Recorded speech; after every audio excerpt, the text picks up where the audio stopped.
Let's talk about kerosene pickles. Let's talk about Old Man Rimshaw. Let's talk about Barney's sidecar. It's always fun to hang out with y'all. A loaded goat is causing a stir from the panic he is creating. Come on in, take a seat. It's 2 chairs, no waiting. Sit a spell and tune right in. We are about to start the show. We have a lot to talk about with the folks that we all know. Opie, Andy, and Otis Barn and the Darlings too. This will be amazing. It's 2 chairs, no waiting. There's pictures from Mount Airy and video of a parade. We share it all right here. The memories we've all made. Get a drink and grab a spot. This will be amazing. It's Allan and his friends. It's 2 chairs, no waiting. 2 Chairs, No Waiting, episode number 836, listener feedback, April 2025. It's 2 chairs, no waiting. It's 2 chairs, no waiting. Let's start the show. 2 chairs, no waiting. Hello, everybody. I'm Allan Newsome, the host of 2 Chairs, No Waiting, and it is great to be here with you. The executive producer of tonight's show is Russell Estes, who wrote that theme song for me, and I want to thank him once again for that. Thank you so much. It is so good to have you here with me as we can talk about the Andy Griffith Show. That new theme is a lot of fun for me. I hope it is for you. And I want, again, thank Russell. So over the last, 17 years of doing this podcast or so, is that about the right number? Yeah, 17 years. Goodness. I've lost track of how many feedback episodes we've done. So this episode is just listener feedback April of 2025. So we're going to hear from several people, and it's not all listener feedback. Some of it is reports from events and things like that. So I really appreciate everybody that took time to do a voicemail or recorded a message and sent it in. However they did it, I really do appreciate that. I also appreciate people writing in, and we did have one write in. And he was talking to me about the Three Stooges. Now, okay, how do the Three Stooges connect with the Andy Griffith Show? Well, here's what he has to say. This is from Brent, and he wrote in and said, several years back, we talked about the Andy Griffith Show players who worked on the Three Stooges. I don't recall if Alan Melvin's name came up, but if not, I recently did some additional research on their 1965 TV cartoon series called The New Three Stooges. Long established information. It featured Margaret Carey. She was on it. There's a lot of people from the Andy Griffith Show were actually on there. Margaret Carey was one of them. She, if you don't remember, she's Bess Muggins, but she was on the new Three Stooges as well. And she did some both cartoon voices and live action wraparounds. By live action wraparound, the way they did that cartoon, they would have a beginning that was in live action, then it would go into a cartoon, and then at the end, it would come back out as live action. So she did both of those things. And Hal Smith also did several of the cartoons as well. So Hal, of course, that's Otis, Hal Smith, he did several of them as well. So it's really cool to find out about Alan Melvin. He did voices on at least 9 episodes of the cartoons, and limited to one character in each one. Tim Bear is what it says. The website actually says it was various voices he did, but if anyone is interested on the Andy Griffith Show front, here's the information, and this is Brent. And thank you, Brent, for taking time to write in and tell us that story. That is awesome. If you guys haven't ever seen that, the old cartoons, you might be able to find them online somewhere, or they may be streaming. I'm really honestly not sure, But it was there were a lot of people, and I should mention that Margaret Carey's son also appeared in an episode under the name Carey Brown, Cary Brown. That's Eric Norquist. He was a football player on one of the episodes.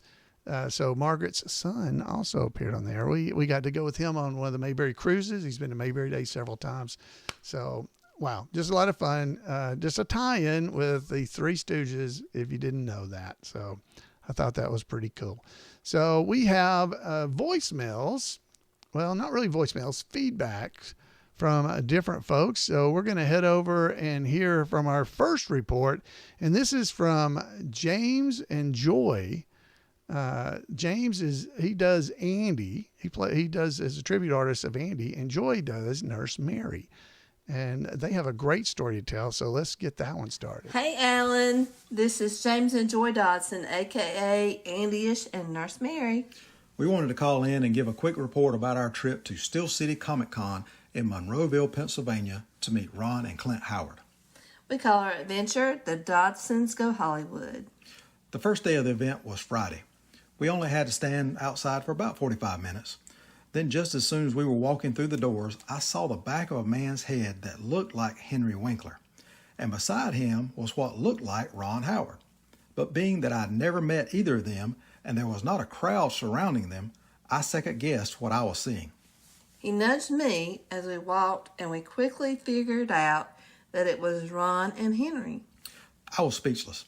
I wanted to say hey or get their attention, but the moment quickly passed away as they were escorted down a hall and backstage. Later, I was grateful that I did not interrupt the conversation between two old friends. We made a beeline for Ron's autograph session. The line didn't seem too long, and because we had conversations with other fans, the 2-hour wait quickly flew by. Ron was behind a curtain, and you couldn't see him until it was your turn for an autograph. So what happened next was definitely a blur. When Ron saw us in character, his surprise was very evident as he threw his arms real wide and gave a clap. As he signed the picture we had selected, he thanked us for keeping the show alive. Don't that just clutch you? I told him we'd love to see him at Mayberry Days. He mentioned Clint had been and said maybe someday. We'll see. I did think to give him one of our Andy-ish and Nurse Mary pictures that's part of our autograph pads. As we were being escorted by one of the staff out of the area, I remember saying, I hope you're having a good time. We certainly are. But he didn't really have time to answer that. As we walked back past the crowd, everyone was looking to see what we had in our hands.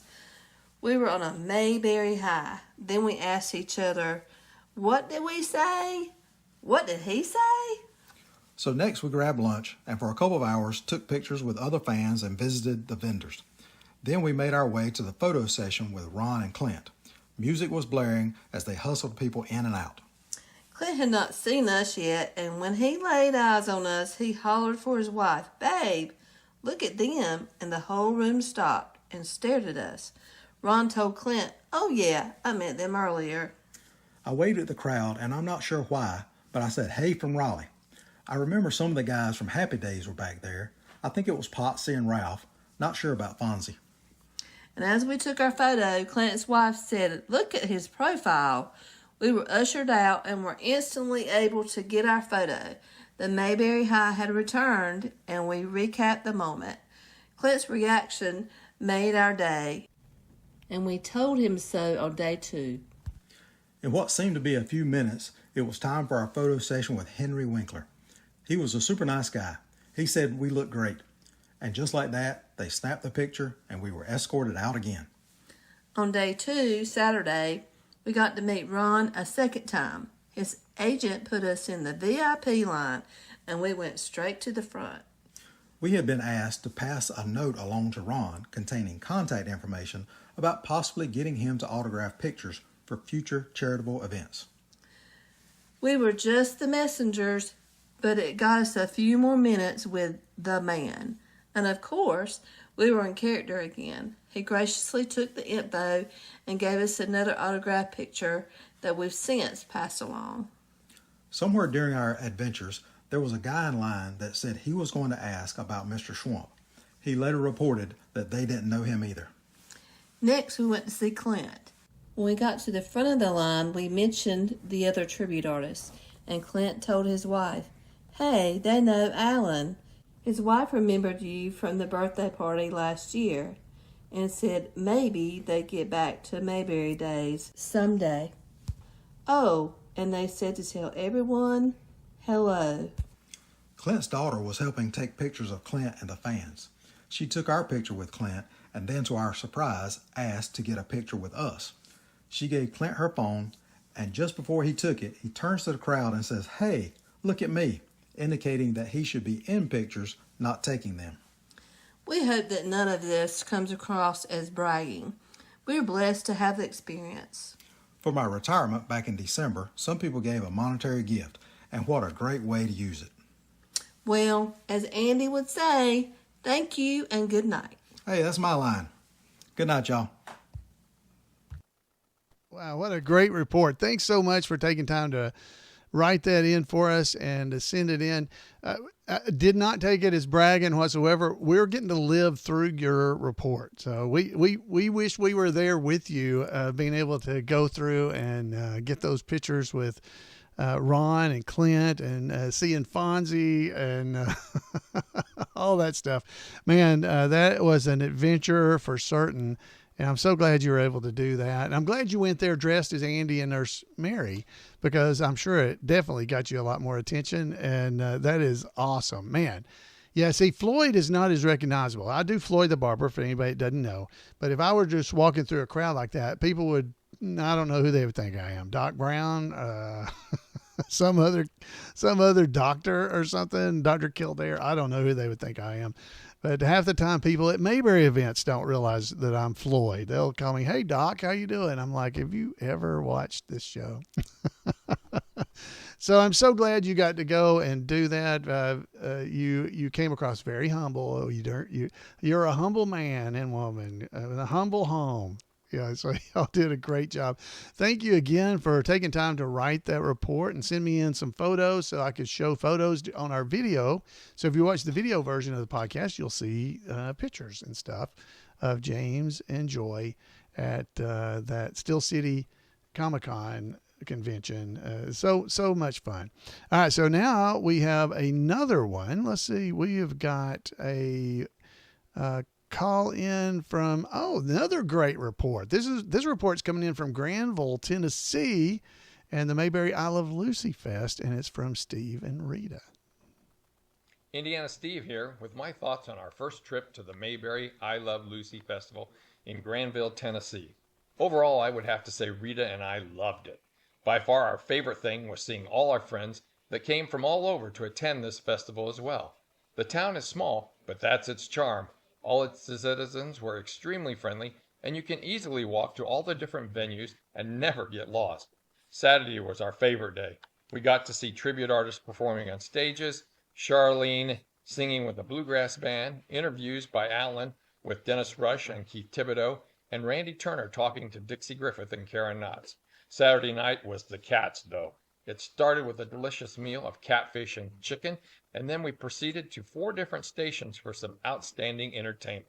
They were all great, but when we got to the gazebo where Floyd, Ernest T., and Mayor Pike were, I thought I'd bust a gusset. Our group was cracking jokes with the tributes and a non-stop free-fall of laughter. After we first got to Granville, I thought this might be a one-and-done for us, but by the end of the weekend we were hooked and we will be back. Rita and I can't express how much we enjoy the friendship and entertainment of all our tribute artist friends, and we are proud to be part of the Mayberry family. Oh, wow. Thank you for that report. It was so much fun. We had so much going on during that weekend there in Granville, Tennessee. If you've not been, they will be doing it again next year. You guys, I want to encourage you, because these events don't go on forever. Okay. Mayberry Days has been going on for 30 some odd years, but most events only last, 5 years, maybe 6. They don't last very long. Usually it's even less than that, truthfully. And people are always telling me, I plan to go on that someday. someday needs to be next time they have it if you want to make sure you get to go, because they may not have it again. You just don't ever know, because it all depends on if the people that are putting together the events want to put out that much effort again to do it again the next year, or if they can get the guests that they want to come, or just how it may just be too difficult for them to pull it off. If you think about that, they're having to organize, bringing in all these people from all over the place, trying to get volunteers to work at the event. And it is a lot of work for these people that put on the event. So if you ever do go to one of the events, try to thank those that are the ones that are putting the show on, the staff, especially whoever it is that's the primary sponsor, or not sponsor, but the primary worker, I guess, the one who put it together, the promoter, because it is a lot of work. The tribute artists do a lot of work during the event, but somebody had to arrange all that, figure out where people can park, where the events are going to be held, the locations. It is a lot of work. And we have a great time, though. Steve mentioned that the gazebo, the way they have to do it in Granville is we do a big finale show. But the way they have to do it, because it's a very small location, they don't have anywhere that can seat more than 100 people, maybe 50, 60 people. I'm not sure, around 100. They don't have anywhere that can seat that more than that. So if they have several hundred people wanting to do it, they didn't have a way to do the event. So what they actually do is they have the audience move from one location to the other, and the performers are in one spot. Like this year, James, Andy, and I'll just use the tribute or who they are: Barney, Andy, Nurse Mary, Gomer. I'm not sure who else now, come to think of it, they were over in the Methodist church. And then there was at the gazebo, which Steve mentioned, it was Floyd and Otis's brother Ralph, and the mayor and the Fun Girls. And Dennis Rush was over there with us. So I'm sure I missed somebody. I'm sorry if I forgot anybody. But anyway, and then Christy, Charlene, she was over at a cabin, and the people would walk. And it literally took, assuming if you can walk everything, it would probably take you 3 minutes to walk from one location to the other, maybe 4. And they give you 15 minutes to get from one spot to the other. But so it's like a progressive dinner, but this you're getting a show instead of a dinner. And folks seem to really enjoy it. I really enjoy it, but it was a very special event. The gazebo where I was, Ernest T was there. Yeah. I missed Ernest T. Good grief. Where we were, especially the second show we did, it was just amazing. We'll never be able to pull off one like that again. So that's what you miss if you don't make it to one of these events that are a one-time thing. So anyway, I encourage you to go to one of these events. Okay, so next up we have a voicemail report we got in from Keith, and so let's take this away. Hi, Allan. This is Keith Underwood in Clinton, North Carolina. I wanted to call and mention something. I'm sure a lot of people out there has already heard about this, but I'm calling for the ones that maybe have not heard about this. But in North Carolina, recently, on Wednesday, April 16th, 2025, the North Carolina House of Representatives passed House Bill 557, designating the Andy Griffith Show as the state TV show of North Carolina. The bill is on its way to the Senate now for final voting. It passed by a margin of 96-14. And one of the representatives that was on the committee, Neil Jackson of Moore County, says that Andy's values and his humor belong to all of North Carolina and our great nation. This bill is not just about a television show. It's about a legacy. It's about the values of decency, humility, kindness, and common sense that the Andy Griffith Show brought into millions of homes all across America. It's about remembering a time when the strength of a small town and the strength of a people was measured not by the power of wealth, but by neighborliness, by respect, and by doing what was right, even when it was hard. That was really great. So we're excited. Hopefully it'll go all the way through, and the Andy Griffith Show will be our state TV show. I know there's some opposition, some small opposition, but I'm sure it should go through okay. But like I said, I just wanted to call. I know some has already probably heard this, but maybe some has not. But I just wanted to bring that to your attention.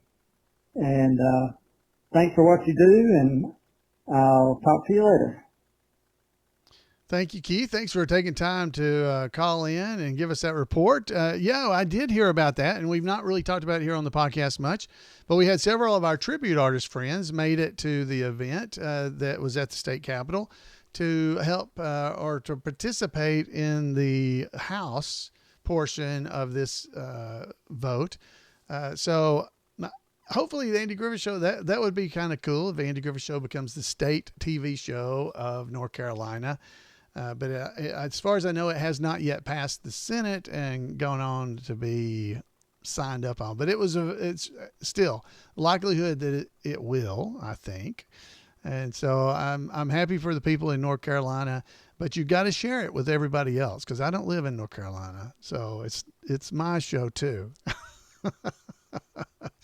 I know there was some debate, at least of what I understood, of things like One Tree Hill, I think's the right name, and there was a couple other shows that are based in North Carolina, supposedly. That Dawson's Creek was one, I think, and there were some people thinking it should be something like that. I'm like, what? Are you kidding? That's terrible. You know, the Andy Griffith Show has been on the air since 1960 and has never been off. And how can you possibly compare it to like Dawson's Creek or something? I'm not knocking Dawson's Creek. I never watched it, but it's really hard for me to believe it could possibly be the same. So I was talking about Granville. So I left off at the Granville event. Mike Haviland was there as Sergeant Carter because he was doing stuff with Gomer. And we had Larry Granger. He was there too. He was Andy. He does Andy during the plays that they perform in Granville, Tennessee. So check out GranvilleTN.com for information about the plays. Go to those too. Those are really fun. I enjoy those so much. And if you saw the pictures, there were 3 Floyds there. There was 3 of us. All trying to cut Barney's hair because we couldn't get his sideburns even. You know, none of us. So anyway, we have a lot of fun there. But it's fun. So, okay. So now we have one more, I believe, voicemail. This one is from Christina. Hello there, Allan. I so enjoy watching Two Cheers, No Waiting. I'm sorry, my name is Christina, by the way, calling from Indianapolis. I'm also a huge Leave It to Beaver fan, even a member of their Facebook group. I just love that show as well. So I was watching a Leave It to Beaver episode, and it was a couple of them. The one showed Ward taking the boys camping, and they stayed in a cabin. And at one point, Ward, the father, went to the kitchen sink, and he started bars of Nita, Juanita, and my ears, I'm like, is he really singing that? Oh my gosh. So that was funny to me. And then in another episode, Wally, who I love so much, Tony Dow, his character, went to the barber shop to get a haircut. Well, who cuts his hair but Floyd? I just couldn't believe it. And I just thought I have to call you about it because I just found it wonderful and strangely wonderful. It makes me wonder, were the creators or writers, did they overlap Leave It to Beaver and the Andy Griffith Show? Just curious what your thoughts are. Thank you for that. And real quick, Wondering if you ever did a show on Man in a Hurry, one of my favorite episodes. I couldn't find it, but just wondering if you did a Man in a Hurry episode yet. Hey, thanks for answering my questions. Thanks a lot, and thanks for all you do. Bye-bye. All right. So thanks for taking time to call in. And it's Leave It to Beaver and the Andy Griffith Show connected. So that's pretty good. So I did check it out, and the episode Happy Weekend is what the first one was called, when Ward took the boys up to go fishing or something. I didn't actually watch the episode, but he did sing Juanita. Nita, Juanita. If you go into IMDb, it actually tells you Ward sings Juanita, a love ballad composed by Victorian social performer Caroline Norton, 1808 to 1877. The song was also a favorite of Deputy Barney Fife, Don Knotts, on the Andy Griffith Show. I thought that was pretty cool that shows up on there. I did check, and the writers on that one were Joe Conley and Bob Mosher. And as far as I'm aware, they're not writers on the Andy Griffith Show, nor was the director involved. But that doesn't mean that, I don't know how popular that song was at the time when Hugh Belmont and Don Knotts may have been young men. Maybe that was a popular song back then or something. There was some reason that's in their head. Maybe that's why they ended up doing it. And so the other episode was called The Shave. It's The Shave is the name of it. And in it, Howard McNear plays, Andy the barber. Okay, so this was in 1958. The episode actually aired November the 20th, 1958. It's called The Shave, and Wally went to get a shave because, he was, and Ward took him to get a shave. And the barber was Howard McNear, but the name of the barber was Andy. I've always thought that was so cool. I've talked about it before on the podcast at some point, but there's so many podcast episodes, I don't even remember what I've talked about. So don't feel bad, Christina, that you may not have noticed that. But yeah, he played him. So it was like 2 years before he actually, about 2 years before he started playing Floyd the Barber. He played Andy the Barber on Leave It to Beaver. So there you go. So if you didn't know that, I'm so glad you brought it up and mentioned it, because there may be others out there that have never heard that story. So thank you for asking the question. Now, she also asked if I had done any episodes on Man in a Hurry. And no, not exactly. I've done a lot of episodes about Man in a Hurry.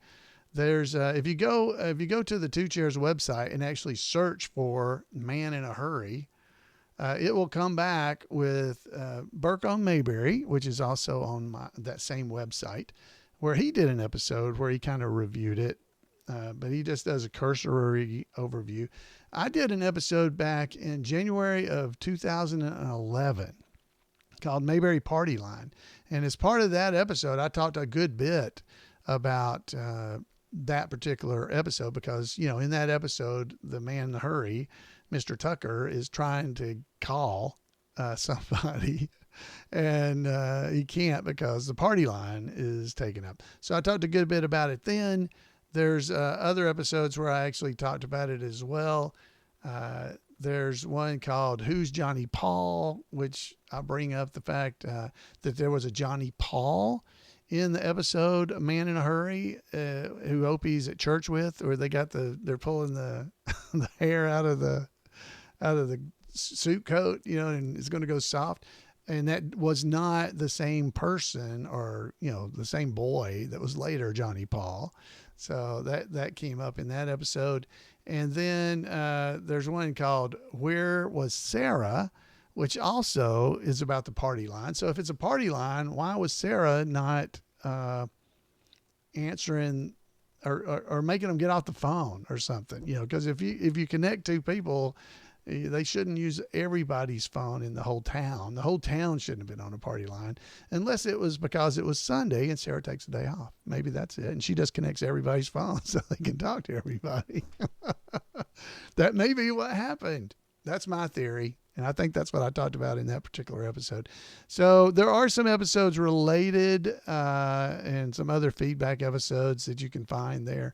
But I have not done an entire episode about Man in a Hurry, because that is coming up not until next season, the 3rd season of the Andy Griffith Show, and I haven't gotten that far yet. I'm only on season 2 going through each episode.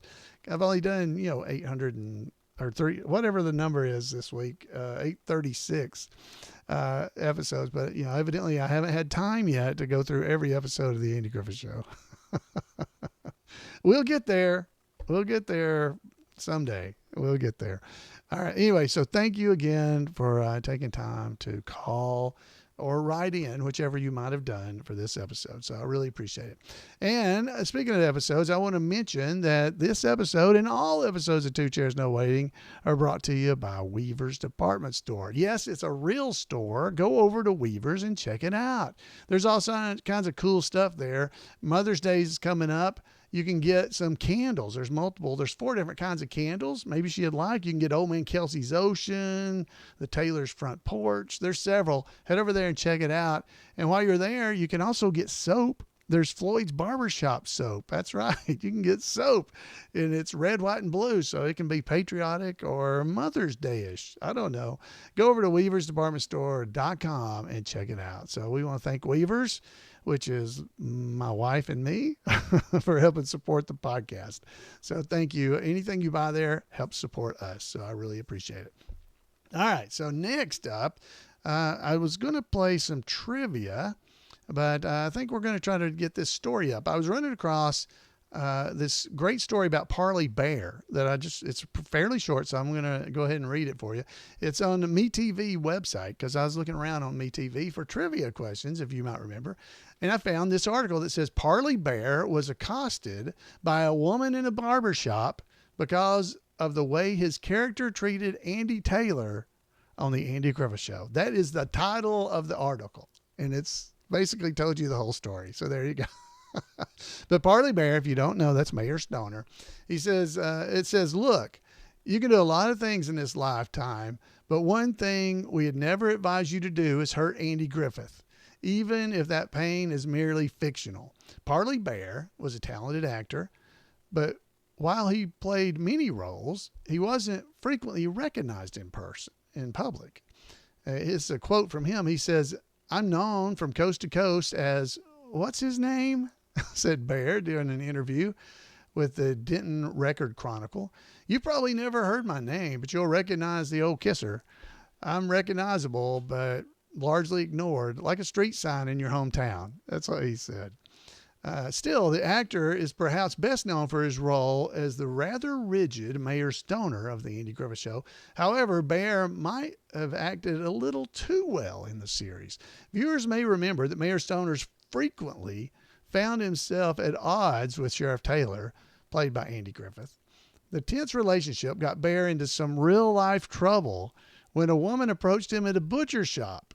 According to another interview in the Denton Record Chronicle, the woman took him by the arm and admonished him for Stoner's behavior. She said, I could just shake you for the things you do to Andy. Baer was grateful for the notoriety, both positive and negative. He said, I'm just grateful I'm recognized at all. The ego in every person would like to have their name recognized. Ultimately, Baer was simply grateful that he had the opportunity to do what he loved, acting. For 40 years, I've been able to earn a living doing things I like best to do, said Baer. I feel sorry for people who don't like their jobs. Isn't that cool? I just thought that was a really cool story there. It's a butcher shop. Did I say barber shop? So I was handed a note and said I said barber shop. It was a butcher shop. She was in the butcher shop. Did I say it more than once? Anyway, it was a butcher shop. Well, you can see why I would say barber shop, because it's a barber. So, All right. So next up, we're going to play some trivia. So I got to get our trivia background music going. So you ready? So here's some trivia background music. There we go. So in the last episode, we talked about crime-free Mayberry, the episode of the Andy Griffith Show.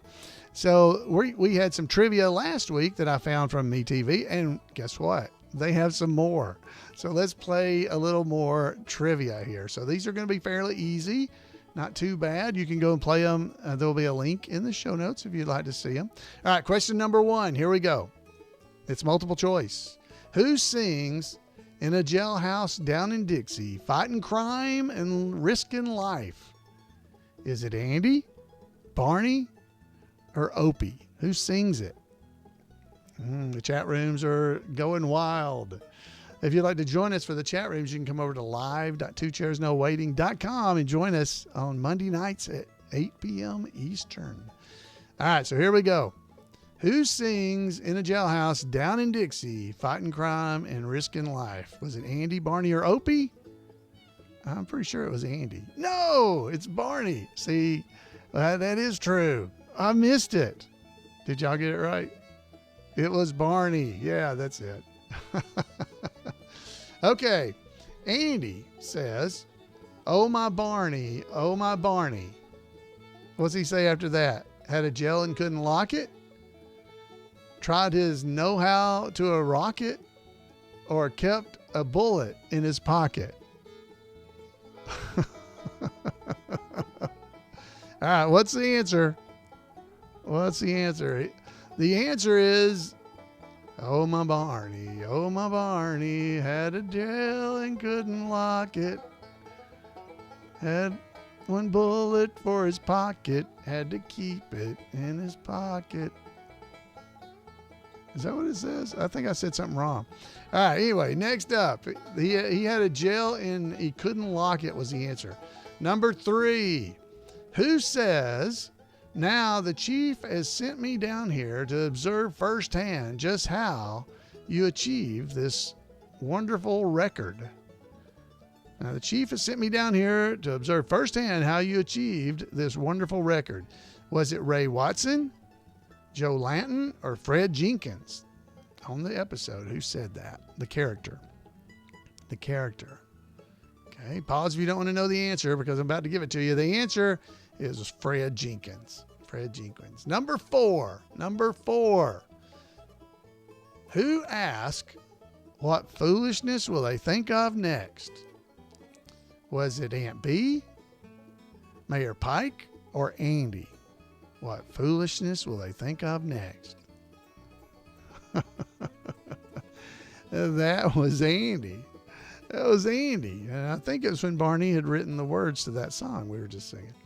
All right, number 5. Who says, "We defy the mafia"? Who says that? Was it Opie, Barney, or Andy? Who says that? It was Barney. He came out on stage and screamed it, remember? All right, number 6. Who asked, "You struck him with an axe"? Who asked that? Was it Barney, Margaret Williamson, or Fred Johnson? You struck him with an axe? Who says that? So it was the reporter, right? The reporter lady who, when they were talking about carps and pikes and all that stuff, you struck him with an axe. It was Margaret Williamson. That's who it was. Number 7. There are 10 questions. 10 questions. Who says, number 7, I guess that's the word that describes us best, modest. Who said that? Was it Andy, Fred Jenkins, or was it Barney? I guess that's the word that describes us best. The answer is it was Barney. I guess that's the word that describes us best. Number 8. Who says, "You're right, I'm a killer. I am a killer"? I should say it right. "You're right, I am a killer"? Who says that? Was it Otis, Ray Watson, or Joe Layton? He says, "Oh, all right, you're right, I am a killer. I just killed a whole pint." It was Otis that said that. Number 9. Who says you've been able to do in 15 minutes what this town's been trying to do for 15 years?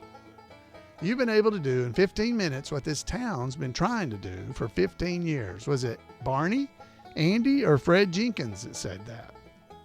Who said it? But our chat room's been getting these right, by the way.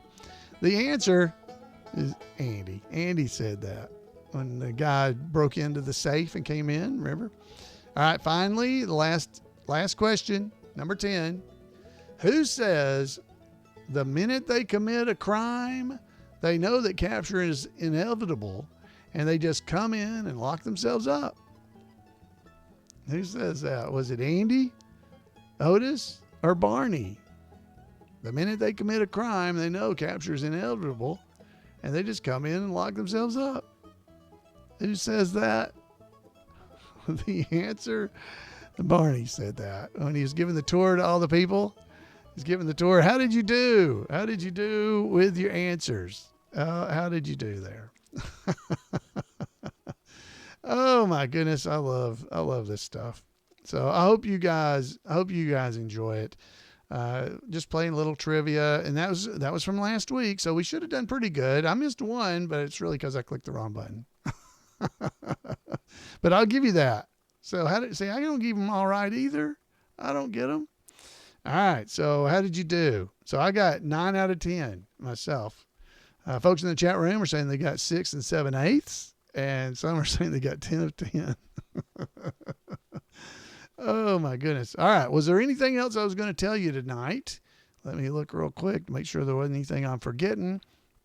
I think that's all I was going to do. I just want to again thank Russell for our opening theme credits. We're going to keep our old theme as the ending credits. So we'll still have it.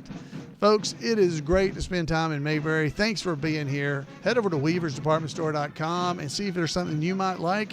And I would love to hear from you. So if you'll give me a call at 888-684-8415, you can call me and leave a voicemail, or you can just use your phone, record yourself, and email me at floyd@imayberry.com that file, and I will use it. That's what James and Joy did, Andy-ish and Nurse Mary. That's how they gave their report. It was so easy, and I think that's what Steve did too. So feel free to do that. Head over to twochairsnowaiting.com and look around, see if there's anything you'd enjoy. And until next time, we'll see you here on Two Chairs.